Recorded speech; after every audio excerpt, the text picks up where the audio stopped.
बड़ी खबर पर बड़ी और सार्थक बहस के साथ हम लेकर हाजिर है 5 की पंचायत में हूं आपके साथ रीमा पराशर। नागपुर में दिल दहला देने वाले जो वारदात हुई है ना, उसकी सारी रिपोर्ट आ गई है सामने। एफआईआर की कॉपी में ऐसे ऐसे खुलासे हुए हैं कि देख करके सभी लोग चौंक रहे हैं और सबको लग रहा है कि जो टाइमलाइन थी वो किस तरह से साजिश, जिसका जिक्र उप मुख्यमंत्री ने भी किया था और तमाम लोग कर रहे थे महाराष्ट्र में कि ऐसे ही नहीं हुआ है, ये संयोग नहीं है बल्कि प्रयोग है नागपुर में जो हुआ, तो कुछ वैसा ही एफआईआर की रिपोर्ट में भी सामने आ गया है। और उसमें ये सामने आया है कि किस तरह से उकसाया गया। अब जो फहीम नाम का शख्स है, जो आरोपी या फोटो भी देख रहे हैं जिसका, उसने किस तरह से पूरी की पूरी साजिश रची। 500 से 600 लोगों को पहले से तैयार करके रखा गया, उसके बाद उन सबको इकट्ठा किया, पत्थरों का एक अंबार जो है वो सबको पहले से मुहैया कराया गया, इकट्ठे किए गए पत्थर, कुल्हाड़ी मुहैया कराई गई, ये सब चीज़ें मुहैया कराई गई। उसके बाद जब हमला करते हैं ये दंगाई, तो इन्होंने सीसीटीवी के कैमरों को निशाना बनाया, चुन चुन कर नकाबपोश बनकर ये लोग गए और उन्होंने हिंदुओं को निशाना बनाया। अब ऐसा ही कुछ जो नागपुर में हुआ ना, अब तक कश्मीर में देखने में मिलता था, और कश्मीर में जब ये मिलता था सब कुछ देखने में, तो अब दोनों को लेकर के ये पता लगाने की कोशिश जांच एजेंसियां जो हैं वो लगा रही हैं कि भाई कहीं तार कहीं और से तो नहीं जुड़े, आका कहीं और तो नहीं बैठे हुए हैं, क्योंकि जो पैटर्न है वो कश्मीर स्टाइल में नागपुर में दर्ज किए गए हैं इन दंगों के जरिए। तो आज जरा इसी पर चर्चा करेंगे, क्योंकि सामना के लेख में तो भाई फिर से एक बार औरंगजेब की बात हो गई है, उसमें तो फिर से औरंगजेब और छत्रपति शिवाजी महाराज, इन दोनों को लेकर बात हो रही है। बीजेपी पर ही हमले हो रहे हैं, लेकिन इन दंगाइयों पर हमले नहीं कर रहा है सामना का लेख। आखिर इसके पीछे क्या वजह है कि क्यों इस साजिश के साथ जो लोग खड़े हुए हैं उनको ढकने की और नकाब पहनाने की कोशिश हो रही है, लेकिन जो लोग चुन चुनकर हमले कर रहे थे उनको बचाने की कोशिश हो रही है विपक्ष की तरफ से। तो आज इसी राजनीति पर चर्चा करेंगे, खास मेहमान हमारे साथ जुड़ेंगे भी, लेकिन सबसे पहले वो तस्वीरें और बयान।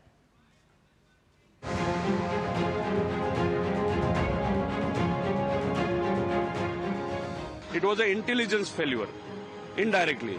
जैसे कि अगर आप बोल रहे हो कि वो प्री प्लान था, अगर एक हद चीज प्री प्लान होती है और वो पुलिस को नहीं पता चलती, मतलब इंटेलिजेंस फेल्योर हो गया, तो वहां पे पहला सरकार को वो एक्सेप्ट करना पड़ेगा, हाँ इंटेलिजेंस फेल्योर था।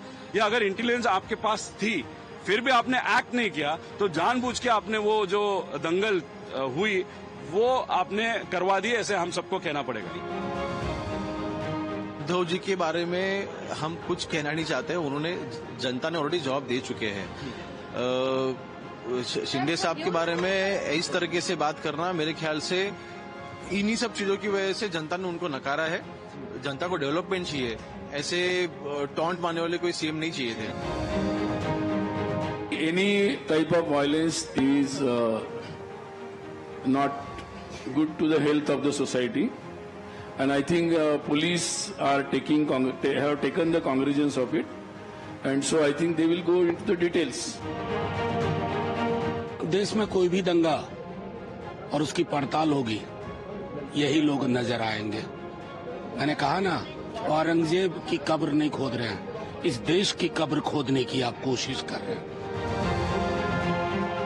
मुस्लिम पक्ष की ओर से ये पूर्व तैयारी के साथ, ये पूर्व नियोजित था। उसके लिए लोग बाहर से बुलाए गए थे, अन्य प्रांतों से भी बुलाए गए थे, और उनके पास में पेट्रोल बम्स वगैरह इतनी बड़ी मात्रा में जो उन्होंने फोड़े, वो तत्काल उपलब्ध नहीं हो सकते थे। दुख की बात यही है कि पुलिस के हाथों में कानून व्यवस्था नहीं है, होम डिपार्टमेंट उनके हाथ बांध के रखे हुए हैं। अगर पुलिस के हाथों में कानून व्यवस्था दो तो जो भी पिछले 3 सालों से आप देख रहे हो, अनगिनत रेप है वगैरह, ये नहीं होता। लेकिन होम डिपार्टमेंट जो आज मुख्यमंत्री महोदय के पास है, ये फेल हो गया। राजा था ना, उसका सेनापति 50% हिंदू था, राजपूत मराठे थे, उसके बारे में आपकी क्या राय है? राजे राजा होते हैं, अपने एक्सपेंशन के लिए काम करते हैं, ना वो हिंदू होते हैं ना मुसलमान होते हैं। छत्रपति शिवाजी महाराज की तुलना इस तरह करना ये बेवकूफ़ी है, और उसके ऊपर तो खरे सही मायने से ऐसे सांसद के ऊपर राष्ट्रद्रोह का गुना दाखिल करना चाहिए। महाराज का अपमान कोई नहीं सहन करेगा। अगर मुगलों की जितनी भी गुलामी की निशानियां हैं वो मिटाना चाहते हो तो लाल किला तोड़ो, फिर ताजमहल तोड़ो, जितने पुल उन्होंने बनवाए तोड़ो, जितनी सड़कें उन्होंने बनवाई तोड़ो। हमारे भारतीयता में किसी की कब्र को या मुर्दे को छेड़छाड़ की परंपराएं नहीं रही हैं। ऐसा रामायण काल और महाभारत काल में भी वर्णित। जो अपने घर की सोसाइटी को नहीं बचा पा रहे हैं वो हमारे राज्य को क्या बचाएंगे? आंख पर पट्टी बांध करके न्याय करिए। किसी जाति, किसी धर्म, कोई भी हो, जिसने उपद्रव किया है उसके खिलाफ सख्त एक्शन करिए।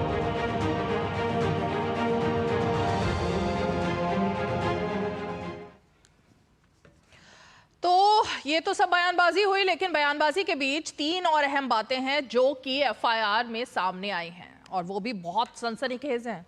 इससे पैटर्न भी पता चलता है और जो टूल किट लग गई है इन दंगाइयों को बचाने के लिए, उनकी भी पोल खुलती है कि उनके तार कहां से जुड़े हुए हैं। महिला अधिकारी, महिला पुलिस अधिकारी, उनके कपड़े फाड़े गए, उनके साथ यौन उत्पीड़न किया गया, पुलिस अधिकारियों के ऊपर पेट्रोल बम से हमले किए गए, चाकू से वार किए गए। तो अब अगर वो लोकल लोग थे, मासूम लोग थे, तो उनके घर में पेट्रोल बम कहां से आ गए? कहां से चाकू, हथौड़ी, कुल्हाड़ी, सब कुछ उनके घर पर आ जाती है। टनों पत्थर उनकी छत पर बरामद होते हैं। तो ये कौन लोग हैं आखिर? कहां से तार जुड़े हैं? इनके आका कहां बैठे हैं? चलिए जरा समझने की कोशिश करते हैं। खास मेहमान हमारे साथ जुड़ गए हैं, परिचय खास मेहमानों का करा देते हैं।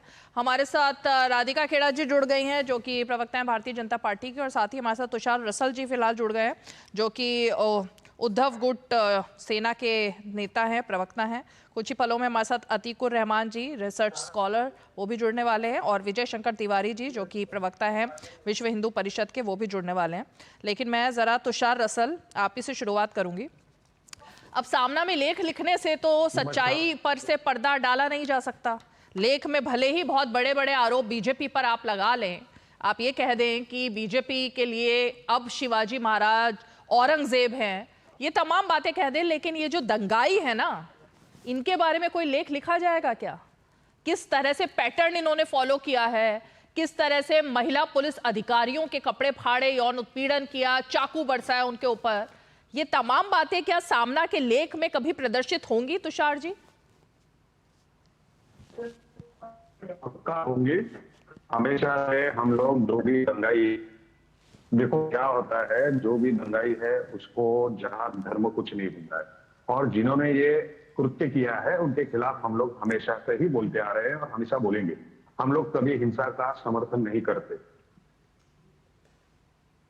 नहीं करते तो अभी तक तो कोई एक बयान नहीं आया संजय राउत की तरफ से, ना ही आदित्य ठाकरे की तरफ से बयान आया, ना ही उद्धव ठाकरे की तरफ से बयान आया। कहाँ है बयान? देखो, एक गलतफहमी की वजह से आज इतना बड़ा बवाल नागपुर में हुआ है, और बयान आने के बाद ही ये लोग और उत्साहित होते हैं और बड़ा काम हो जाता है। तो हम यही चाहते हैं कि देश में शांति मन का वातावरण रहे। तो हम कभी समर्थन में नहीं, हम कभी महाराज को कहते हैं, हम लोग महाराष्ट्र के लोग हैं, तो जो भी साथ खेलने, अब कुछ भी के साथ खेलेगा उसके खिलाफ हम लोग हमेशा से खड़े रहेंगे। और सही बात, जिन्होंने ये कुछ कृत्य किया है उनको सजा मिलनी चाहिए। लेकिन ये भी कहना चाहता हूं कि अगर ये साजिश है तो ये बीजेपी का सबसे बड़ा फेल्योर है। उनके पास अभी जो मुख्यमंत्री है वही राज्य के डिफेंस का भी पूरा सुरक्षा व्यवस्था का काम भी वही संभालते हैं। तो वो अगर अपने घर को, उनका जो नागपुर, उनका जो बेस है, उधर ही वो अगर नहीं संभाल पाए तो पूरे महाराष्ट्र को कैसे संभालेंगे? हमारी तो मांग है, सबसे पहले नैतिकता के आधार पे आप राजीनामा दीजिए। दूसरी चीज, आपके पार्टी में जो लोगों को भटकाने का काम कर रहे हैं, जैसे कि नीतीश राणी, ऐसे लोगों को आप तुरंत ही अपने सरकार से बर्खास्त करना चाहिए। राधिका खेड़ा जी, पॉइंट यहाँ पर यही आ गया है, सारा विपक्ष मिलकर यही कह रहा है कि मुख्यमंत्री का गृह क्षेत्र नागपुर, आरएसएस का पूरा इलाका नागपुर, वहां पर अगर इतना कुछ हो जाता है, 500 लोगों की भीड़ अचानक आती है, तो क्या इसको सुरक्षा में चूक की तरह से लिया जाए? सभी को नमस्कार। रीमा जी, सबसे पहले तो यहाँ पे मैं इस बात से शुरुआत करना चाहूंगी, जो आपने एक बात बोली कि उद्धव ठाकरे और आदित्य ठाकरे का एक भी बयान नहीं आया, ना संजय राउत का आया, एक भी इनके पार्टी के नेता का ये बयान नहीं आया, और वो पूर्व मुख्यमंत्री रह चुके हैं, आदित्य ठाकरे मंत्री रह चुके हैं, कि शांति की अपील करी हो, लोगों को घर में रहना चाहिए, उत्पादन ये चीज नहीं करनी चाहिए, और दोनों गुटों से शांति की अपील करनी चाहिए। जो दंगाई थे उनके गुट को भी कहना चाहिए, पर एक भी शांति बनाए रखने की जीरो अपील आई। क्यों? क्योंकि ये चाहते ही नहीं वहां पे शांति हो, ये चाहते हैं दंगे भड़के, क्योंकि इनकी राजनीति का जो मूल रहा है और जिस अलायंस के साथ ये है, ये लगातार लोगों को डिवाइड एंड रूल की पॉलिसी पे चलते आए हैं, चाहे कांग्रेस हो जो उनकी अलायंस बड़ी पार्टनर है, चाहे ये हो, राजनीति में बांटो लोगों को, दंगे कराओ और राज करो, फूट डालो राज करो। तो इनको ये बहुत चीज सूट करती है, इसलिए कोई बयान नहीं आएगा। अब नागपुर की जो हिंसा है वो कोई संयोग नहीं है, बल्कि एक सुनियोजित साजिश है, जिसकी पुष्टि एफआईआर भी कर रही है, जैसे आपने एफआईआर के बारे में बताया। अब जो मास्टरमाइंड सामने आया है, जिसका नाम फहीम शमीम है, वो 50 से 60 लोगों को इकट्ठा कर पुलिस पे हमला करवाता है। 400 से 500 दंगाई कुल्हाड़ी लेकर आते हैं, पेट्रोल बम लेकर आते हैं, पत्थर चलाते हैं पुलिसकर्मियों पे, महिला पुलिसकर्मियों के साथ छेड़छाड़ करते हैं, जो बहुत ही शर्मनाक है। और ये सब कब हो रहा है? रमजान के पाक महीने में। मेरे को याद है, मैं आपका ट्वीट भी देख रही थी, आपने इस बात को उठाया भी था जब वो मॉब आ रहा था, कि हमेशा ये कहा जाता है रमजान में हम शांति रखेंगे, हम गाली गलौज नहीं करेंगे। ये मारकाट ये रमजान में हो रहा है। हमारे तो किसी पावन पाक महीने में या नवरात्रों में ऐसा कभी होने को नहीं होता। कभी आपने देखा है कि रामनवमी हो या नवरात्रे हो तो इस तरीके की दंगाई हो रही है? 33 पुलिसकर्मी घायल हुए हैं, 33। 3 डीसीपी गंभीर रूप से जख्मी है, कुल्हाड़ियों से उन पे वार किया गया, छेड़छाड़ कर पुलिसकर्मियों के साथ, 12 से ज्यादा गाड़ियां जला दी गई। और ये भी सामने आया कि उन लोगों ने पहले अपनी गाड़ियां हटाई, उसके बाद बाकी गाड़ियां, उनकी जो दंगाई थे या उस समुदाय के लोग थे, उनकी तो एक भी गाड़ी नहीं चली। दुकानों को, घरों को निशाना बनाया गया। और ये क्यों हो रहा है, किसके इशारे पे हो रहा है? सारा असली सवाल तो ये है, और हम उसके जड़ तक जाएंगे। अब औरंगजेब के ऊपर चर्चा होती है, छावा फिल्म आती है, उसके बाद से अगर आप देखेंगे एमबीए सरकार, जिनकी पूरी राजनीति, एमबीए की जो सरकार थी, एमबीए का जो गठबंधन है और उनके जो आज यहाँ पे प्रवक्ता बैठे हैं, इनकी पूरी राजनीति जो है वो तुष्टीकरण की राजनीति है, भीड़ को भड़काने की राजनीति है, और वो उनके लिए तो ये बिल्कुल परफेक्ट चीज चल रही है। इसलिए ना अभी भी आपके चैनल पे बैठ के भी इन्होंने नहीं कहा कि जो चीज हुई है वो गलत हुई है। लेकिन यहाँ पे मैं इनको बता दूं कि अब यहाँ पे भारतीय जनता पार्टी की सरकार है, इसीलिए 50 से ज्यादा लोग गिरफ्तार हो चुके हैं, 5 एफआईआर दर्ज हो चुकी है, और दंगाइयों पे कड़ी कार्रवाई होने जा रही है, और वो होगी। अब आते हैं बात जो शिवसेना में उद्धव ठाकरे वालों ने जो लेख लिखा है, मतलब क्या कहना चाह रहे हैं? आप देखिए ना, वैसे इतना शर्मनाक है जो ये चीजें लिख रहे हैं और दंगे भड़काने की कोशिश कर रहे हैं, और ये जो चीजें कह रहे हैं कि और उनके पास वैसे भी बचा क्या है? इनकी आपस में ये पढ़ लेते, चलो हम लोगों ने पढ़ लिया क्योंकि हम न्यूज चैनल और पॉलिटिकल को देख, लेकिन आम जनता इनकी जो सामना में लिखा होता है उसको एक्सेप्ट नहीं कर रही होती, तो महाराष्ट्र में उनके ये हालात नहीं होते। देखिए किस पार्टी इनको अपने लिनियज देखनी चाहिए। बाला साहब ठाकरे की पार्टी से आते हैं और क्या लिख रहे हैं? औरंगजेब का महिमा मंडल करने पर ये लोग आ गए हैं। मैं आपके चैनल के माध्यम से एक बात बहुत साफ तरीके से एक मैसेज इन लोगों को देना चाहती हूँ। महाराष्ट्र में सिर्फ कानून चलेगा, ना दंगाइयों की राजनीति अब नहीं चलेगी। भारतीय जनता पार्टी की नीति साफ है, हमारी सरकार की नीति साफ है, जो कानून हाथ में लेगा वो जेल जाएगा और उस पर कड़ी कार्रवाई होगी। और रही बात कांग्रेस से उद्धव ठाकरे सेना की, अगर दंगाई के साथ ये खड़े होंगे, और जनता समझ चुकी है, आगे समय जो आ रहा है कांग्रेस तो विलुप्त होती जा रही है, इनका भी वही हाल होने वाला है। तो अभी इनको नैतिकता के आधार पर दंगाइयों का साथ नहीं देना चाहिए था, पर ये तो चाहते हैं मारकाट हो। ठीक है, तुषार रसल जी का नेटवर्क में कोई इशू है शायद। तुषार जी, आप लगातार, आपका नेटवर्क पुअर दिखाई दे रहा है। नहीं, आपका नेटवर्क लगातार पुअर है, मेरे ख्याल से थोड़ा सा नेटवर्क ठीक कीजिए, तभी मैं आपके पास आ पाऊंगी। लगातार आपका फ्रेम हिल रहा है और आपकी आवाज भी ब्रेक हो रही है। लेकिन मैं जरा अतीकुर रहमान जी आपका रुख करना चाहूंगी। जो आग भड़काई गई जंतर मंतर से, जिस दिन आप इसी चैनल पर बैठकर काफी डिफेंड कर रहे थे उस आग को, कि जो खून की नदियां बहाने की बात की गई थी वक्फ के नाम पर, पूरे देश को शाहीन बाग बनाने की धमकी दी गई वक्फ के नाम पर, मतलब अगर किसी चीज का ऑपोजिशन है तो प्रोटेस्ट करना अगर मुस्लिम समुदाय या किसी भी समुदाय का हक है, तो इसी तरह वीएचपी को कोई चीज पसंद नहीं है तो उनके पास भी एक हक है संविधान में कि वो भी प्रोटेस्ट पीसफुल कर सकते हैं। लेकिन उनका प्रोटेस्ट अगर होगा तो वो सांप्रदायिक हो जाएगा, और वक्फ को लेकर अगर प्रोटेस्ट होगा तो वो अपना संवैधानिक अधिकार हो जाएगा। ये दोगलापन कैसे चलता है? रीमा जी, सबसे पहले तो थोड़ा सा करेक्ट कर लीजिए अपने आप को। मैंने कोई समर्थन नहीं किया था। जो वक्फ का प्रोटेस्ट हुआ था वो पीसफुल था, और मैं कोई भी ऐसे प्रोटेस्ट के अंदर बिलीव नहीं करता हूं, क्योंकि मेरा यकीन ये है कि प्रोटेस्ट के अभी जो है दिन वो चले गए हैं, और कोर्ट ही हमारा आखिरी बचाव करने का तरीका बच गया है। ये प्रोटेस्ट वगैरह से मैं वक्फ वगैरह वालों को भी बोलना चाहूंगा कि अभी प्रोटेस्ट से कुछ होगा नहीं, लाने दीजिए इनको। वक्फ का जो भी अमेंडमेंट है कोर्ट के अंदर हम इनको देख लेंगे। अलबत्ता दूसरी चीज ये है कि जो प्रोटेस्ट जंतर मंतर पे हुआ था उसके बाद कोई दंगा नहीं हुआ, लेकिन ये जो प्रोटेस्ट हुआ था वीएचपी और बजरंग दल द्वारा, इसके बाद में दंगा हुआ।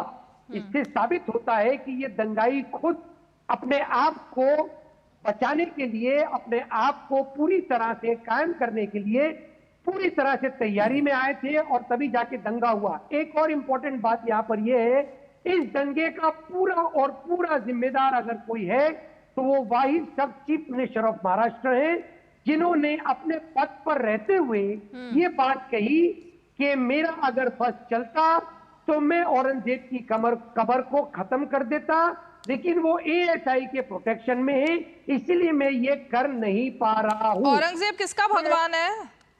औरंगजेब की कब्र को अगर उखाड़ने की बात हो रही है, औरंगजेब किसका भगवान है? कौन आहत हो गया औरंगजेब की कब्र उखड़वाने की बात सुनकर? किसका खून खौल गया औरंगजेब का नाम सुनकर? कौन है वो शख्स देश में? जिनको पॉलिटिकल फायदा होता है उसी के वो भगवान हो सकते हैं। हमारे लिए वो एक डेस्पोट है, और जिसने अपने बाप और भाई का कत्ल किया हो वो हमारा आइकॉन कभी भी नहीं हो सकता है। तो सही बात है ना, तो यही तो देवेंद्र फडणवीस बोल रहे हैं। आप भी तो उन्हीं की बात को रिपीट कर रहे हो फिर। यही तो उन्होंने बोला कि जो इंसान ऐसा इंसान था जिसने हमारे देश में ये सब किया, उसको और उसकी कब्र को यहाँ रहने का कोई हक नहीं। यही तो वो बोल रहे हैं। जवाब सुनिए। यही तो विजय शंकर तिवारी जी बोल रहे हैं। नहीं रीमा जी, अब मेरा जवाब सुनिए। हाँ, देवेंद्र फडणवीस जी को हमने चीफ मिनिस्टर इसीलिए इलेक्ट नहीं किया है कि वो शिवाजी महाराज के लिए प्रोटेक्शन साबित हो। शिवाजी महाराज की जो छवि है वो इतनी आला है और इतनी सबलाइन है कि किसी तुच्छ चीफ मिनिस्टर को हमको उसको बचाने के लिए नहीं चाहिए। हमने उनको इलेक्ट किया है कि वो पूना की लड़की के साथ जिसका रेप हुआ स्वार गेट के बस अड्डे पर, उसकी सुरक्षा के लिए हमने उनको चीफ मिनिस्टर बनाया था। हमने उनको कब्रें बचाने के लिए चीफ मिनिस्टर नहीं बनाया है, कब्रों को उखाड़ने के लिए चीफ मिनिस्टर नहीं बनाया है। महाराज शिवाजी, उनकी छवि हमारे अंदर, हमारे दिलों में बहुत ऊंचा स्तर रखती है। उसके लिए हमने उनको नहीं अपॉइंट किया, इलेक्ट किया है। मेहरबानी करके वो जनता के साथ में इस तरह का मजाक ना करें। एक अच्छा एजुकेशन दे दे, अच्छी पॉलिसीज बनाए, अच्छा एडमिनिस्ट्रेशन चलाए, उसी लिए हमने उनको चीफ मिनिस्टर इलेक्ट किया है। विजय शंकर तिवारी जी, अब अगर अतीकुर रहमान जी ने अकेले चीफ मिनिस्टर बना दिए हैं तो अलग बात है। मेरे ख्याल से तो पूरे महाराष्ट्र की जनता ने देवेंद्र फडणवीस जी को बनाया, और महाराष्ट्र की जनता में नागपुर की वो महिला कर्मचारी और महिला अधिकारी भी आती है पुलिस की, जिनके साथ यौन उत्पीड़न हुआ, जिनके कपड़े फाड़े गए, वो पुलिस के अधिकारी भी आते हैं, जिनके ऊपर पेट्रोल बम फेंके गए, वो मासूम जनता भी आती है। एक मिनट, एक सेकेंड, अरे भाई सुनिए ना, महाराष्ट्र में विश्व हिंदू परिषद के वो तमाम कार्यकर्ता, वो तमाम सपोर्टर्स भी आते हैं जो पीसफुल प्रोटेस्ट कर रहे थे। उन्होंने भी देवेंद्र फडणवीस को सीएम बनाया, अकेले अतीकुर रहमान जी ने नहीं बनाया था। विजय शंकर तिवारी जी जवाब देंगे। विजय शंकर तिवारी जी, अरे विजय शंकर तिवारी जी से जवाब सुनिए ना। हाँ रीमा जी, हमारा मानना है कि मोहम्मद बिन कासिम हो, मोहम्मद गोरी हो, मोहम्मद महमूद गजनवी हो, बाबर हो, औरंगजेब हो, ये सब अत्याचारी इस देश के नायक नहीं हो सकते हैं। ये इस देश के नायक नहीं है। और इन नायक जो खलनायक हैं इस देश का, उन्होंने सत्यानाश किया जिन्होंने, उनका कोई प्रतीक भी इस देश में नहीं रहना चाहिए, ये हमारा मानना है। अगर रखना है तो हमारे एपीजे कलाम का यहाँ पर प्रतीक हो सकता है, अगर रखना है तो अब्दुल हमीद का हो सकता है, अगर मुस्लिमी रखना है तो आप अशफाकुल्लाह खां का रखिए। जिनको इस देश के निर्माण में जिन्होंने अपना जीवन लगाया उनके प्रतीक हो सकते हैं, लेकिन इन लोगों के प्रतीक इस देश में नहीं हो सकते हैं। औरंगजेब का कोई प्रतीक क्यों हो सकता है? ये देश शिवाजी का है, ये देश संभाजी का है, ये महाराणा प्रताप का है, ये किसी औरंगजेब का नहीं है। और इसीलिए बजरंग दल ने वहां पर औरंगजेब की कब्र नहीं होनी चाहिए। और अब देखिए बजरंग दल ने वहां प्रदर्शन किया, प्रदर्शन के बाद ये जो लोग घात लगाकर बार बार तलवार लेकर बिल्कुल हमेशा हरदम हुड़दंग करने के स्थिति में रहते हैं, तलवार निकाल लेते हैं, पत्थर उठा लेते हैं, वो लोग निकल के आ गए। दिल्ली में शाहीन बाग महीनों वो आंदोलन चला, एक भी अप्रिय घटना दिल्ली में नहीं हुई, क्योंकि इनकी आदत है। यानी वक्फ बोर्ड को लेकर के सारा विषय चल रहा है और इस सारे के बीच में वक्फ बोर्ड का बिल पास होने वाला है, जब भी संसद में आएगा पास हो जाएगा। और इसलिए ये देश में आग लगाना चाहते हैं। रीमा जी आपने कहा था, आपने भी कहा था कि आग लगाने के बाद हुई, जहां तक मुझे याद आ रहा है राशिद अलवी जी ने कहा देश में आग लग जाएगी, खून की नदियां बह जाएंगी, उसकी शुरुआत इन्होंने नागपुर से की है। ये हम होने नहीं देंगे। एक बात समझ लीजिए, लोकतांत्रिक ढंग से इनका विरोध करेंगे। हम डंडा और ये तलवार लेकर कभी नहीं बांधे, पहले भी नहीं बांधे। अगर बांधने वाले होते तो कोई मोहम्मद बिन कासिम इस देश में नहीं आने होता, ला ही नहीं पाता। हम इस आदत के नहीं है, लोकतांत्रिक ढंग से हम इन सारे काम को करवाएंगे, यही हमारी मान्यता है। नहीं तो पॉइंट ये है राधिका खेड़ा जी, अतीकुर रहमान जी ने जो बात कही, अब उससे एक चीज तो निकलकर सामने आती है कि गुस्सा जो है, अतीक जी एक मिनट, अरे भाई रुकिए, किससे बात कर रहे हैं? गुस्सा इस बात को लेकर है सबके मन में, अतीक जी के मन में और जो तमाम लोग वक्फ बोर्ड पर बैठे थे के खिलाफ जो सब हो रहा है कि मुख्यमंत्री देवेंद्र फडणवीस, उनके खिलाफ गुस्सा। अब मुख्यमंत्री का गृह जिला क्षेत्र नागपुर में संघ का मुख्यालय, तो गुस्सा जो संघ और देवेंद्र फडणवीस जी से था या है अभी भी, ये सब बान की उसी की तरफ थी क्या? इसीलिए साजिश का नाम दिया जा रहा है इसको, कि ये सोची समझी रणनीति और साजिश के तहत हो रहा है। अतीक जी, राधिका खेड़ा जी, देखिए क्या है ना, जैसा मैंने कहा कि जो उद्धव ठाकरे सेना है, कांग्रेस है, जो एनडीए गठबंधन है, उनकी राजनीति हमेशा दंगे भड़काने की, फूट डालने की, भाई को भाई से लड़ाने की, जाति को जाति से लड़ाने की, धर्म को धर्म से लड़ाने की रही है। तो इनसे कभी भी शांति देखी नहीं जाती। और आप देखिएगा, मैं बहुत जिम्मेदारी से कह रही हूँ, इन लोगों का कहीं ना कहीं दंगे भड़काने का या कोई इन्वॉल्वमेंट इसमें निकल के आएगा।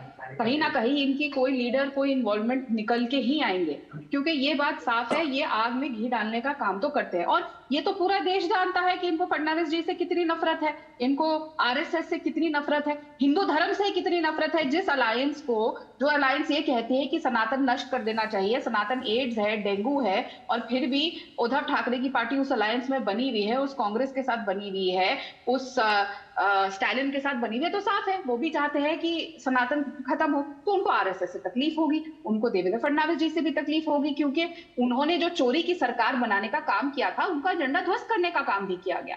हमने चोरी की सरकार खत्म करके जो सरकार चुनी गई थी उसको वहां बिठाने का काम किया, तो उनको तकलीफ तो होनी थी। और उसके बाद जब हमने 2.5 साल वहां सरकार चलाई, तो जनता ने जो एक्सेप्टेंस दिखाया, देखिए ना, एक इंसान जो मुख्यमंत्री रहा हो, उसने फिर डिप्टी सीएम बन के काम किया, ग्राउंड पे काम किया।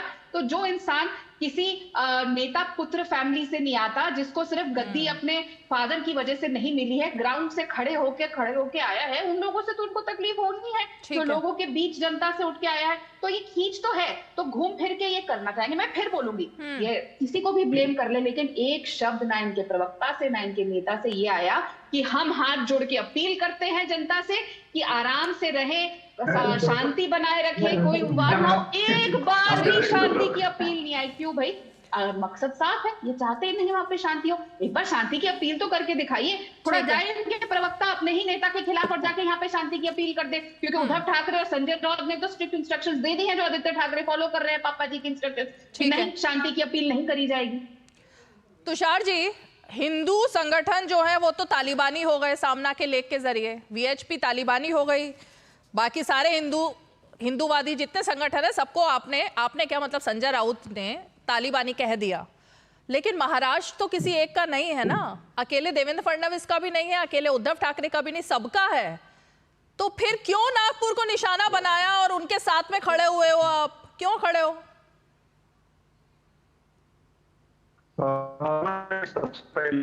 आपके सिग्नल्स में बहुत मेजर इशू है तुषार जी, नहीं समझ आ रही आपकी आवाज, कहीं सिग्नल जोन में जाइए प्लीज। नहीं आ रही आपकी आवाज। मेरा आवाज आ रहा है आपको? नहीं, आपकी आवाज नहीं आ रही। अतिकुर जी आप ही इसका जवाब दीजिए, आपसे भी सेम सवाल है। अगर देवेंद्र फडणवीस से गुस्सा है तो मासूम जनता को क्यों निशाना बनाएंगे भाई? गुस्सा हो सकता है पॉलिटिकली किसी से भी, किसी नेता से। रीमा जी यही तो हमारा भी कहना है ना कि अगर आरएसएस बीजेपी को इतनी मुसलमानों से नफरत है, दीन इस्लाम से नफरत है, तो आप खुलकर आइए ना। इस तरह से राधिका जी आपको झूठ बोलने का कोई हक नहीं है। अब अगर रीमा जी आप मुझे परमिशन दें तो मैं इनका झूठ एक्सपोज करूं। अभी अभी इन्होंने कहा कि वहां पर पेट्रोल बम आए थे दंगे के अंदर। इन्होंने नहीं कहा, एफआईआर में आया है। हाँ, तो एफआईआर में आया है। कल मैं कमिश्नर ऑफ पुलिस नागपुर का बयान सुन रहा था। उनको एक सवाल किया गया कि ये अचानक बाहर के लोग तलवार और पेट्रोल बॉम्ब लेकर कैसे आ गए। उन्होंने जवाब दिया कोई तलवार नहीं आई थी, कोई पेट्रोल बॉम्ब नहीं आया था, वहां पर कंस्ट्रक्शन का काम चल रहा है मेट्रो का, वहीं के पत्थरों से पुलिस के ऊपर हमला हुआ है। और ये बात 2 बार वो कमिश्नर ऑफ पुलिस ने, नागपुर के कमिश्नर ऑफ पुलिस ने साफ की। तो राधिका जी बीजेपी के ऑफिशियल पर्सन होकर झूठ बोलना कम से कम आप बात करें, बंद करें। और ये झूठ बोलकर आपने ये साबित कर दिया है कि आप ही हैं ये सब दंगे के पीछे। इन दंगों का फायदा सिर्फ बीजेपी को होता है। इस आदमी को मैं जवाब दे दूं। लाड़की बहन के ऊपर वोट लिया। अगर लाड़की बहन योजना आपने लॉन्च नहीं की होती तो पूरी तरह से महाराष्ट्र में आप हार जाते। महाराष्ट्र में हारते जीतते वो अलग बात है, लेकिन इतना सनसनीखेज आरोप जो आप लगा रहे हैं अतीक जी, सोचना चाहिए इससे पहले। महिला अधिकारी झूठ बोल रही है क्या महिला अधिकारी झूठ बोल रही है कि उनके साथ यौन उत्पीड़न हुआ, उनके कपड़े फाड़े गए? क्या पुलिस के अधिकारी झूठ बोल रहे हैं जो घायल अवस्था में पड़े हुए हैं अस्पताल में इलाज करवा रहे हैं? अरे कमाल बात कर रहे हो आप। राधिका खेड़ा जी, देखिए इन्होंने यहाँ पे जो हम कहते हैं ये इंडी गठबंधन के साथी है, कांग्रेस और इन लोगों के भी साथ है, तो इनकी आदत है झूठ फैलाना और सच को झूठ में कन्वर्ट करने की कोशिश करना। हमने पूरे लोकसभा चुनाव में देखा संविधान खतरे में है, ये होने वाला है, वो होने वाला है। क्या हुआ? आपको जनता ने जवाब दिया। मैंने यहाँ पे एक शब्द झूठ नहीं बोला, जो एफआईआर में लिखा था वो बोला। अदिक जी आप मेरे साथ कई डिबेट कर चुके हैं, आपको ये पता होना चाहिए राधिका खेड़ा झूठ नहीं बोलती, जो तथ्य होते हैं उस पर बात करती है। और आपने अभी मुंह की खाई ये जान के कि जो मैंने बोला वो एफआईआर में लिखा था, मेरे शब्द नहीं थे। मैं कोई भी चीज बिना किसी प्रूफ के नहीं बोलती और मैं अपनी बहुत जिम्मेदारी से बोल रही हूँ कि आज जो दंगे हो रहे हैं उसमें कहीं ना कहीं हाथ अबू आजमी का है, क्योंकि उन्होंने दंगे भड़काने का काम किया। इमरान मसूद जैसे लोगों का है, जिन लोगों ने लगातार ऐसी बयानबाजी की और भड़काने की कोशिश करी। अरे वहां पे तो वक्फ बोर्ड की मीटिंग तक में इमरान मसूद ने कह दिया हम कहीं पे भी खून देंगे। बार बार मुसलमानों को उकसाने का काम करते हैं। क्यों? क्योंकि वो चाहते ही नहीं कि मुसलमान आगे बढ़े। और आप बोल रहे हैं कि भारतीय जनता पार्टी को मुसलमानों से नफरत है। सबका साथ सबका विकास की पॉलिसी लेकर, चाहे घर हो, एजुकेशन हो, महिलाओं का सम्मान हो, हमने तो कभी भी महिलाओं के लिए टॉयलेट बनाने में ये नहीं देखा कि वो मुसलमान है कि हिंदू। प्रधानमंत्री आवास योजना के तहत ये नहीं देखा कि वो घर किसको मिल रहा है, वो मुसलमान है या हिंदू। जो अच्छे लोगों को हम राशन देते हैं उसमें हमने ये नहीं पूछा कि राशन मुसलमान के घर जा रहा है या हिंदू के घर में। जो हमारी स्वास्थ्य सेवाएं होती है हमने इस बात देख के इलाज नहीं किया कि इसका इलाज नहीं किया जाएगा, ये मुसलमान है या हिंदू है। लेकिन कांग्रेस पार्टी ने लगातार ये किया, क्योंकि 54 ईयर्स जो कांग्रेस पार्टी के शासन रहे हैं आज भी मुसलमान पीछे है, उसको अपलिफ्ट करने की जरूरत पड़ रही है। अगर उन्होंने वोट बैंक की राजनीति के चलते पीछे रखने का काम नहीं किया होता तो ट्रिपल तलाक जैसी चीज कब की खत्म हो गई होती। लेकिन जब ट्रिपल तलाक बिल आता है तो यही कांग्रेस के लोग हैं और अतीक जी जैसे लोग हैं जो चिल्ला चिल्ला के कहते हैं ये नहीं होना चाहिए। ये वो लोग हैं जो शाहबानों का जो केस उठाया जाता है उसको सपोर्ट करते हैं। ये चाहते हैं कि मुस्लिम महिलाएं आगे बढ़े, ये चाहते हैं युवा। ठीक है, ओके, ठीक है, बोलिए जल्दी से बोलिए अतीक जी, फिर विजय जी। अतीक जी बोलिए जल्दी। ओके ओके ठीक है राधिका जी, अगर आप झूठ नहीं बोल रही है, तो क्या नागपुर कमिश्नर ऑफ पुलिस कल झूठ बोल रहे थे मीडिया के सामने? उन्होंने साफ तौर पे कहा कि वहां पर मेट्रो का वहां पर से कोई वीडियो देख के पर हमला किया। रीमा जी कुछ भी बोले, बोलिए बोलिए लेकिन रीमा जी ये बोलने नहीं दे रही है, इनको अपने झूठ पर पर्दा डालना है। क्योंकि ये झूठ आप सही बोल रही है। राधिका जी इतना तहस में क्यों आते हैं? आराम से थोड़ा पानी पी लीजिए, आपका रोजा नहीं होगा। अरे आपके सामने एक सेकंड भाई, एक सेकंड पानी पी लीजिए राधिका जी, आपका तो रोजा जरूरत नहीं है पीने की जरूरत है। जो देश में दंगे भड़काने की कोशिश करते हैं आप लोग, पैकेट करके पाकिस्तान चले। एक सेकंड अतीक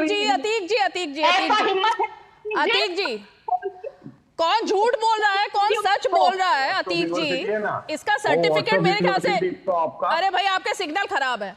अतीक जी, कौन झूठ बोल रहा है, कौन सच बोल रहा है, ये 5 बातों से आपको समझ में आ जाएगा। ये एफआईआर की 5 बातें है ना। एफआईआर तो झूठ नहीं बोलेगी।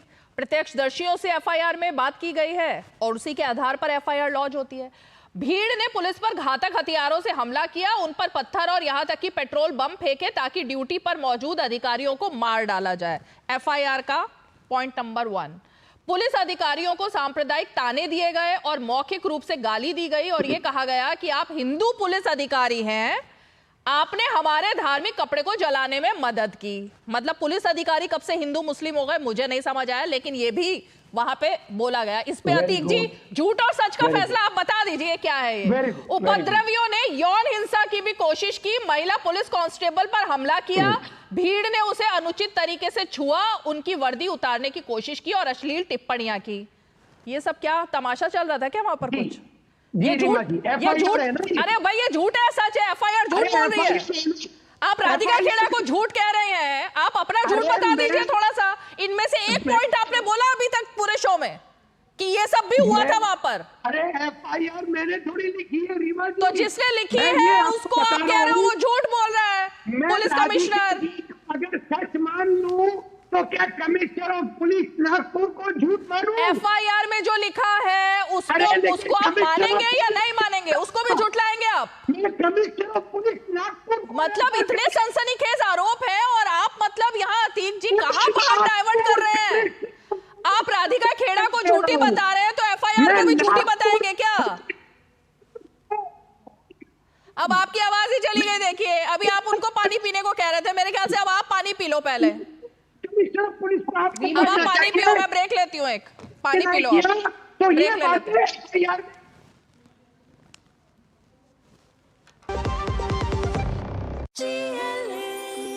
जो लक्ष्य चुना था समझ आने लगा है। जीएलए यूनिवर्सिटी, उच्च लक्ष्य की निश्चित प्राप्ति। मुथूट फाइनेंस पेश करते हैं गोल्ड लोन मेला। गोल्ड लोन लेने पर और कस्टमर रेफर करने पर पाइए सुनहरा मौका, लाखों के गिफ्ट वाउचर जीतने का, साथ ही साथ जीते आप 24 कैरेट खरा सोना। गोल्ड लोन लेने के लिए आज ही मुथूट फाइनेंस की ब्रांच में जाइए या फिर कॉल कीजिए 1-800-313-1212।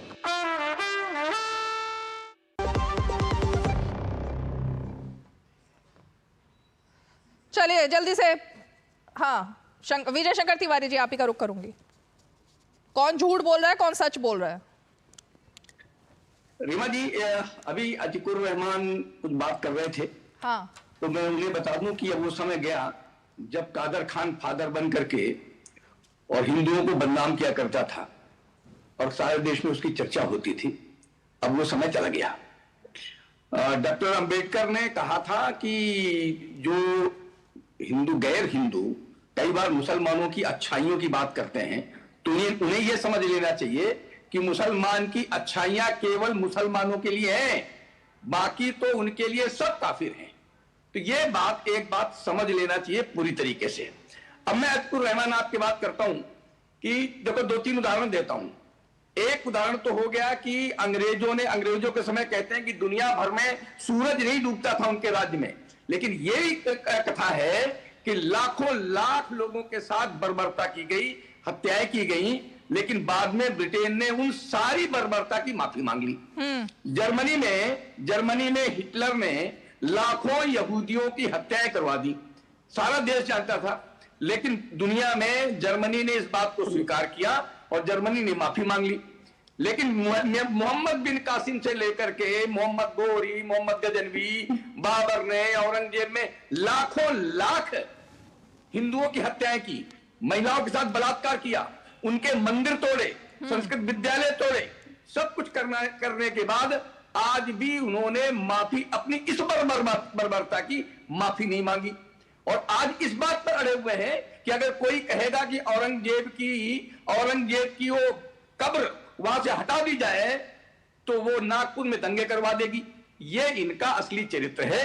तो मुझे लगता है अतुर रहमान जी, अगर आप वास्तव में अपने समाज को ये ठीक करना चाहते हैं तो माफी मांगने की आदत डालिए। जो बर्बरता अब तक हुई है वो बर्बरता अब नहीं होगी। सारा देश जाग गया है, सारा समाज जाग गया है और संविधानगत खड़े होकर के अपनी बात सरकार के सामने रख करके, जैसे वक्फ बोर्ड का बिल है, कोई कैसे आ रहा है, सब में 15 प्रदेशों में जाकर के टीम ने चर्चा की, चर्चा करने के बाद वक्फ बिल पर संसद में आ रहा है, पास भी हो जाएगा। ये है संवैधानिक, ये शाहीन बाग नहीं है कि सीए को लेकर के पता चला कि यहाँ जो पाकिस्तान से हिंदू आएंगे भगाए गए और बांग्लादेश से हिंदू आएंगे और जो अफगानिस्तान से हिंदू आए उनको कहीं इस देश की बच ना जाए, वो सुरक्षित ना हो जाए, इसलिए महीनों दंगे करवा देते हैं आप। ठीक है तुषार जी, इन बातों को समझिए। ठीक है। और मुझे लगता है अतुर रहमान जी कभी कभी आप थोड़ी बहुत ठीक भी बोल देते हैं। आज इस बात को ठीक बोल ही दीजिए कि यहाँ ये गड़बड़ियां हुई हैं और हिंदू समाज, मुस्लिम समाज को माफी मांगनी चाहिए। भाई काफी कुछ समझता है भाई, सच्चाई स्वीकार कर लीजिए, कोई दिक्कत नहीं है। चलिए एक लाइन में जल्दी से माफी मांग रहे हैं क्या तिकुर जी? हाँ जी रीमा जी, माफी मांगने में कोई पॉलिटिशियन नहीं हूँ और मैं विजय शंकर तिवारी जी से, तमाम मुगलों ने, मुसलमान रूलर्स ने, जितनी भी लोगों ने, जितनी भी आपको आहत पहुंचाई है, मैं तहे दिल से आपको माफी मांगता हूं उससे। और अब मैं चाहता हूं कि आप एक स्टेटमेंट इशू करें कि आज के बाद में आप कभी हिंदू मुस्लिम ना करेंगे और तमाम मेरे हिंदू भाई जो हैं वो काफिर नहीं है। ये 1001 बार मैं आपको कई प्लेटफॉर्म्स पे समझा चुका हूं, लेकिन रीमा जी इनकी जो सुई है वो एक ही जगह अटक गई है कि मुसलमान हर हिंदू को काफिर समझता है। आप अपने आप को कब कनेक्ट करेंगे? 1001 मर्तबा मैं आपको पर्सनली समझा चुका हूं रीमा जी, लेकिन ये मानने को तैयार नहीं है कि कुरान के तहत मेरा हिंदू भाई काफिर नहीं है। नहीं, कुरान में तो बहुत सारी चीजें लिखी हैं। कुरान का हवाला जब दिया जाता है ना तो हर चीज पर देना चाहिए, ये सिलेक्टिव होकर नहीं। लेकिन तुषार जी, ये जो भड़काऊ लेख लिखा गया ना, मुझे तो लगता है नागपुर में जो हुआ है ये आपके लेख के बाद ही हुआ है। आप लिख रहे हो उसमें कि भाजपा ने औरंगजेब को जिंदा कर दिया। अब औरंगजेब को जिंदा तो अबू आजमी ने किया है अपना बयान देकर, लेकिन उसमें भी आप संजय राउत लिख रहे हैं भाजपा ने। मतलब ऐसा चश्मा पहन करके लिखा गया है लेख। फिर भाजपा वाले नए नव हिंदू मटन हृदय सम्राट हैं। मोदी मुस्लिम देश के नेताओं को गले लगाते हैं। अब इससे भी आपको परहेज है कि मुस्लिम देशों, एक तरफ आप कह रहे हो बीजेपी सांप्रदायिक है, दूसरी तरफ गले लगाए तो भी दिक्कत। क्या देश को आप कहां लेकर जा रहे हो, कहां लेकर जा रहे हो? देश में दंगल करवा रही है बीजेपी, कई राष्ट्र टूटकर बिखर गए हैं, भारत जो है वो अब बिखरने वाला है, भारत का बंटवारा होने वाला है, ये सब लेख में लिखा जाता है। किसको उकसा रहे हो आप?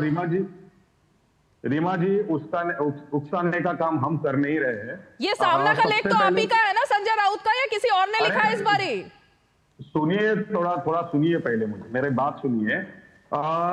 अभी जो कब्र के ऊपर से जो राजकारण चल रहा है, कब्र जो है वो 400 साल पुरानी है। हाँ। दूसरी बात, राधिका खेड़ा जी जो बोल रहे हैं, राधिका खेड़ा जी मुझे लगता है कि 2 दिन से टीवी चैनल पे आई नहीं। कल ही मैं आपके साथ बैठा था, कल ही मैंने औरंगजेब का खंडन किया है। हमने आपको बताया कि हम लोग उनके विरोध में ही है और जो लोग ऐसे दंगा करते हैं उनके भी विरोध में है। कल भी मैंने एक बात कही थी आपको 5 बजे, कल भी मैंने एक बात कही थी। राधिका जी फिर से एक बार सुन लीजिए। क्या? कि मंदिर मस्जिद एक है, एक काशी काबा, इन बीजेपी वालों के जुमलेबाजों के ढांचे में मत आके खोना अपने मन का काबा। ये मैं आपको सबको बता रहा हूं, क्योंकि ये लोग सिर्फ राजकारण, हिंदू मुस्लिम यही उनको जानते हैं, यही करते हैं। मैं आपको बताना चाहता हूँ, फिर से राधिका जी सुन लीजिए, मंदिर मस्जिद एक है काशी काबा। एक बार में सुन लिया उन्होंने, फिर फुटेज ले रहे हो आप? हाँ नहीं, फुटेज नहीं बोलते उसको, मैं एक नहीं 100 बार बोलूंगा। मैं आपको एक बात बताता हूं, इनके जो बीजेपी के नीतीश राणे थे, दो महीने से पूरा महाराष्ट्र घूम के हिंदू मुस्लिम इस पे ही बात कर रहे थे, तो उनका नाम आप नहीं लेंगे। जब कोश्यारी, बाद में सोलापुरकर, ये लोग छत्रपति शिवाजी महाराज के ऊपर बोल रहे थे, तब ये चुप बैठे थे। अभी इधर जो बैठे हैं तिवारी जी ने, अभी आप चेक करिए, छत्रपति शिवाजी महाराज, छत्रपति संभाजी महाराज का एक नाम से उल्लेख किया है। ये लोग कभी भी क्षत्रिय लोगों को, ये जो विश्व हिंदू परिषद है, ये बीजेपी है, बाकी के लोगों को नीचा दिखाने का काम, इन्होंने कभी छत्रपति शिवाजी महाराज को माना ही नहीं था। आज भी उन्होंने एक नाम से नाम लिया है, उन्होंने शिवाजी बोला है और उन्होंने संभाजी बोला है। उनको छत्रपति बोलने के लिए उनका मुंह सिल गया था क्या अभी तिवारी जी का? ये पॉइंट है आपका। मैं बोलता हूँ देखो क्या है कि रीमा जी, मैं वैसे शिवसेना के लिए कभी बोलता नहीं रहा, मैं कभी शिवसेना के लिए बोलता नहीं, क्योंकि पहले हिंदू विषयक बातों पर बात करते थे, हिंदुओं के लिए बात करते थे। आज इनके लिए काबा और मंदिर एक हो गया है। मंदिर और काबा एक कैसे हो सकता है? मंदिर में मूर्तियां होती है, काबा में कोई मूर्ति नहीं है। वहां मूर्ति पूजक जाते हैं, वहां पर कोई मूर्ति पूजक नहीं जाते हैं, तो दोनों एक कैसे हो सकते हैं? दोनों की सोच अलग हो सकती है। देखो, मैं समझता हूं कि राजनीति के चक्कर में आदमी कितना गिर सकता है, उतनी कितनी पार्टी गिर सकती है, उसकी सोच कितनी गिर सकती है। आज ये शिवसेना के उद्धव ठाकरे जी के जो कंपनी है, उस कंपनी के एक प्रवक्ता ने बात कही। मैं कभी इस भाषा में प्रयोग नहीं करता रहा। मैं एक मिनट रुक जाइए। आपने उन लोगों के साथ गला बात किया, उन लोगों की कब्र के लिए बात करने लगे, उनके साथ खड़े हो गए, जिन्होंने छत्रपति शिवाजी के साथ अपघात किया। आप उनके साथ हाथ मिला लेते हैं, आपकी क्रेडिबिलिटी क्या है? आप उनके साथ हाथ मिलाते हैं जो छत्रपति शिवाजी के अपघातियों के साथ में खड़ा हो, उनकी क्रेडिबिलिटी क्या है? आप अपनी क्रेडिबिलिटी बताइए ना। छत्रपति शिवाजी महाराज किया था ना, उनके आगे महाराष्ट्र का इतिहास पढ़िए, आप महाराष्ट्र का इतिहास पढ़िए। छत्रपति शिवाजी महाराज बड़ा चंबा हो रहा है मुझे वैसे तो। इस देश के सारे देशभक्तों के साथ खड़े रहे हैं। तुषार जी बहुत अचंबा हो रहा है मुझे। ये जो बोल, अरे भाई ये जो बोल आपने, एक मिनट मोहम्मद बिन कासिम इस देश में आया था, ऐसे लोगों के कारण यहाँ पर मोहम्मद गोरी आया था, ऐसे लोगों के कारण यहाँ मोहम्मद गजनवी आया, ऐसे लोगों के कारण यहाँ पर बाबर आया, जिनका कोई क्रेडिबिलिटी नहीं है इस देश में। तुषार जी मुझे थोड़ा सा अचंबा, एक मिनट सुनिए ना आप। तुषार जी ओके सत्ता के लिए जो अपनी सोच बदलते हैं, देश को बेचने की कोशिश करें,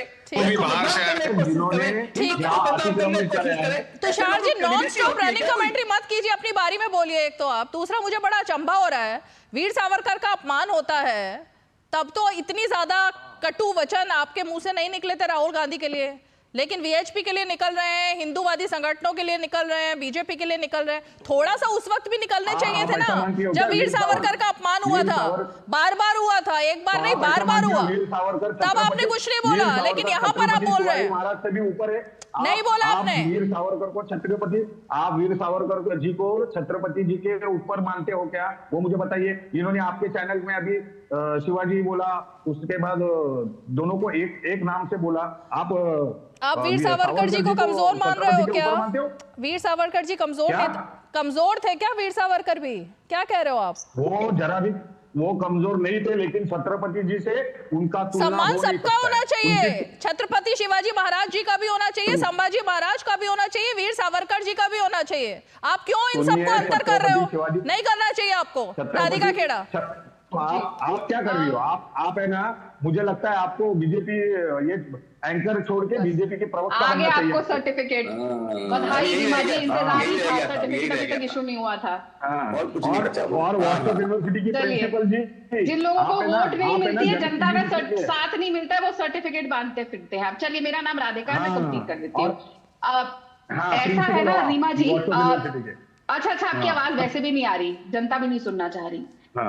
रीमा जी यहाँ पे बहुत अच्छे से विजय शंकर जी ने बिल्कुल जो बात कही वो बिल्कुल 100% सही है कि मंदिर मस्जिद एक नहीं है, और यही हमें करना है कि मंदिर और मस्जिद जब एक नहीं है लेकिन फिर भी सहिष्णुता के साथ रहना है।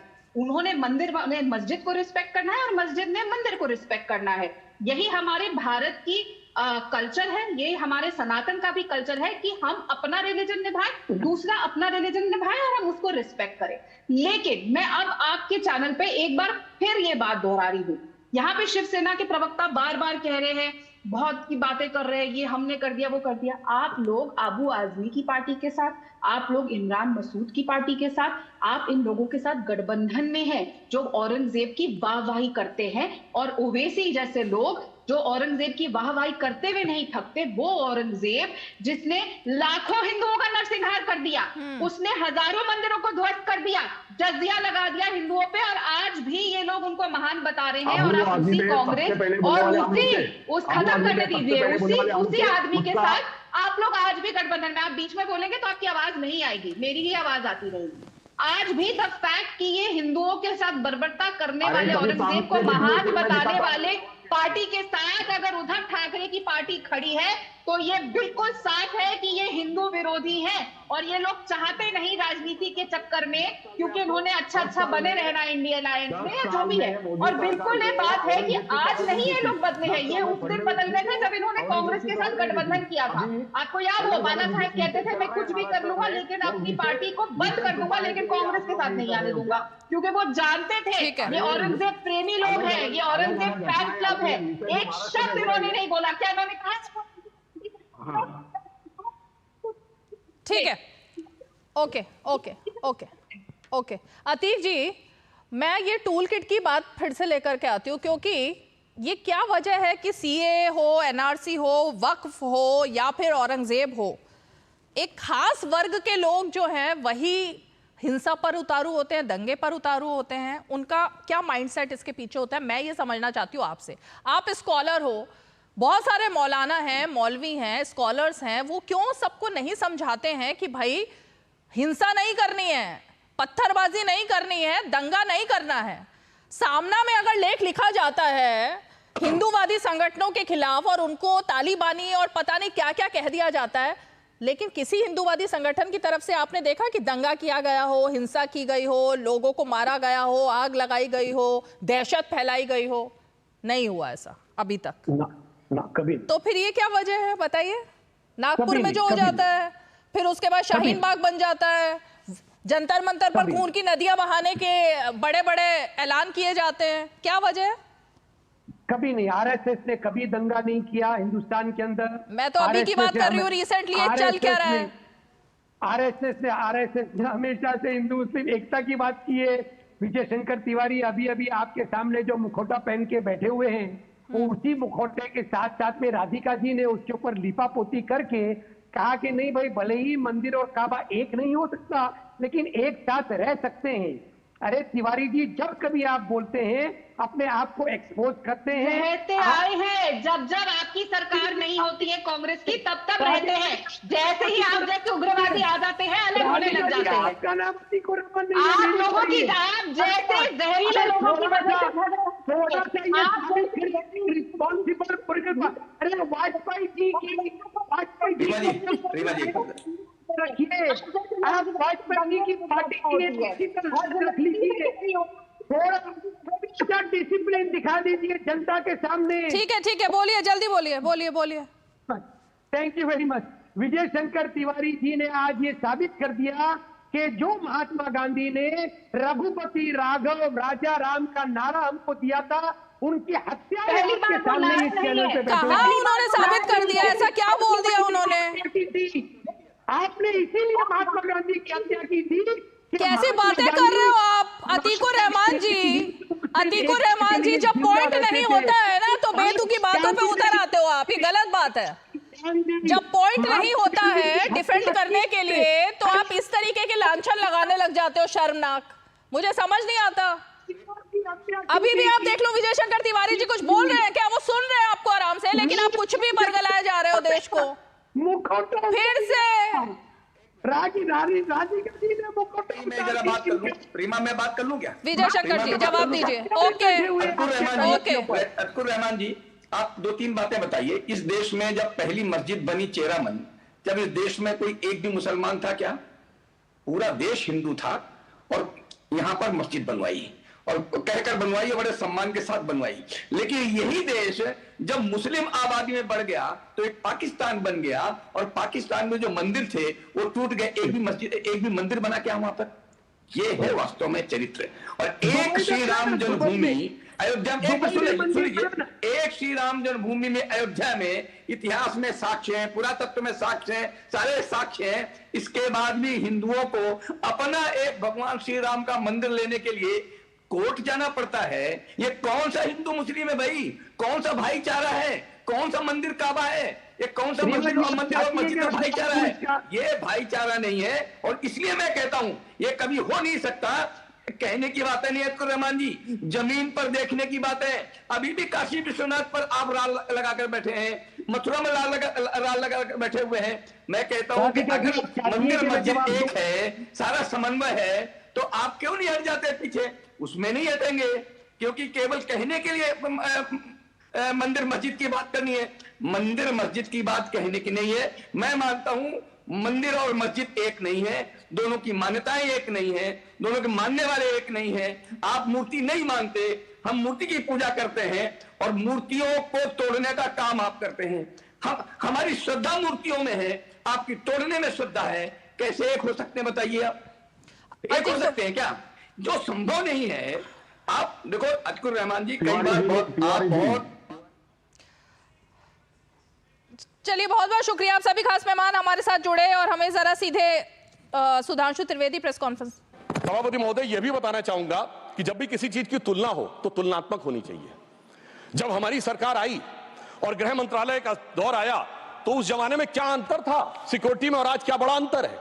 राष्ट्रीय सुरक्षा सबसे प्रमुख दायित्व है। जैसा कि हमारे साथी ने कहा, लॉ एंड ऑर्डर तो स्टेट का सब्जेक्ट है, पर राष्ट्रीय सुरक्षा गृह मंत्रालय की बात मैं पूछना चाहता हूं। हमारी सरकार आने से पहले दिल्ली में धमाके नहीं होते थे क्या? मुंबई में नहीं होते थे? चंडीगढ़, गुवाहाटी, लखनऊ, फैजाबाद, जयपुर, नागपुर, हैदराबाद, कौन सा ऐसा शहर का जहां धमाके नहीं होते थे? चलती ट्रेन में धमाके, चलते बस में धमाके, लोकल ट्रेन में धमाके, और लिखा रहता था बस अड्डे पे धमाका, रेलवे स्टेशन पे धमाका, लिखा रहता था छूना नहीं, धमाका हो जाएगा। मगर इसके बावजूद आज वो केवल दक्षिण कश्मीर के 4 जिलों तक सीमित हो गया है। इसके बावजूद इतना बदला हुआ नजारा नजर नहीं आता है। यह दर्शाता है कि कितना पूर्वाग्रह की दृष्टि है। और यह भी मैं बताना चाहता हूं, इस सरकार, पिछली सरकार के शासनकाल में जांच के अंदर किस प्रकार का कार्य हुआ, मैं 2 चीजों का उदाहरण देना चाहता हूं। समझौता एक्सप्रेस केस दुनिया के इतिहास का इकलौता केस होगा कि पहले वहां सरकार जांच कर रही थी कि पाकिस्तान ने कराया, अचानक यू टर्न ले लिया और तथाकथित हिंदू आतंकवाद पे आ गए। किस आधार के ऊपर? आरोपी के रूप में असीमा आनंद जी का जेल में इंटरव्यू। मैं पूछना चाहता हूं जेल में इंटरव्यू कैसे हुआ? बजाय इंटरव्यू लेने वाले पे कार्रवाई होने के पुलिस के सामने दिया गया बयान एडमिसिबल नहीं होता है और इंटरव्यू के आधार के ऊपर चेंज कर दिया। जबकि डेविड कोलमैन हेडली की तीसरी पत्नी फौजिया का अमेरिका में दिया इंटरव्यू है जिसमें सीधे सीधे उसने कहा कि यह पाकिस्तान का इन्वॉल्वमेंट था। दूसरा उदाहरण देना चाहता हूं, इशरत जहां केस। ये दुनिया के इतिहास में इन्वेस्टिगेटिव एजेंसी में एक अद्भुत उदाहरण होगा कि पहले भारत की आईबी और सीबीआई दोनों कह रही थी कि इशरत जहां आतंकवादी है, फिर अचानक सीबीआई ने स्टैंड चेंज कर दिया और कहा वो आतंकवादी नहीं है। मगर सभापति महोदय, आईबी चीफ कहते रहे कि वो आतंकवादी है। यानी ऐसा विचित्र उदाहरण था कि एक ही सरकार की 2 एजेंसी एक दूसरे के खिलाफ बोल रही थी। और जब हमारी सरकार आई और वो हलफनामा बदलने का आधार पूछा गया तो सभापति महोदय फाइल गायब थी। यह दर्शाता है कि सिक्योरिटी का किस प्रकार से मजाक उड़ाया गया। 26/11 का हमला हाफिज सईद ने कराया, यह इनकी सरकार मानती थी, मगर हमारे कई सम्मानित नेता उस तरफ बैठे जो कहते थे आरएसएस ने कराया। सिक्योरिटी का जिस प्रकार का मजाक इनकी सरकार में उड़ाया गया है, यह दर्शाता है कि वो सिक्योरिटी किस प्रकार की थी। मुझे समझ में नहीं आ रहा था कि वो लोग जो अपने जमाने में क्या कहते थे कि इशरत जहां बेटी है, याकूब मेनन की जुडिशियल किलिंग हुई है, अफजल हालात का मारा है, जाकिर नायक शांति का मसीहा है, ओसामा जी हैं, हाफिज साहब हैं। इस हालात के बाद क्या होना था? मैं पूछना चाहता हूं, ये डर के बोल रहे थे या प्रेम से बोल रहे थे? या आपकी मोहब्बत की दुकान के सरमाएदार थे या मोहब्बत की दुकान के खरीदार थे?